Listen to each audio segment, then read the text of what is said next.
সিদ্ধিরগঞ্জে সন্ত্রাস বিরোধী আইনের মামলায় এজাহারভুক্ত ১ নম্বর আসামি নাজিম উদ্দিন উজ্জ্বল গ্রেফতার। নারায়ণগঞ্জের সিদ্ধিরগঞ্জে সন্ত্রাস বিরোধী আইনে দায়ের করা একটি মামলার এজাহারভুক্ত ১ নম্বর আসামি মোহাম্মদ নাজিম উদ্দিন উজ্জ্বলকে গ্রেফতার করেছে police. Senior staff report Asif Ahmed Rana জানান, জেলা পুলিশ সুপার মোহাম্মদ মিজানুর রহমান মুন্সির নির্দেশনায় এবং সিদ্ধিরগঞ্জ থানার অফিসার ইনচার্জ মোহাম্মদ এমদাদুল হকের তত্ত্বাবধানে অভিযানটি পরিচালিত হয়।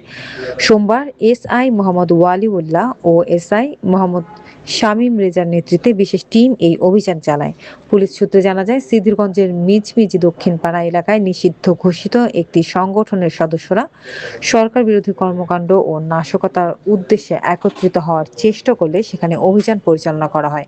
পরে সন্ত্রাস বিরোধী আইন ২০০৯ এর ৯, ১০, ১১ ও ১২ ধারায় একটি মামলা রুজু করা হয়। গ্রেফতারকৃত নাজিম উদ্দিন উজ্জ্বল সোনারগাঁও উপজেলার ৩ নম্বর ওয়ার্ড যুবলীগের সক্রিয় সদস্য বলে জানিয়েছে পুলিশ।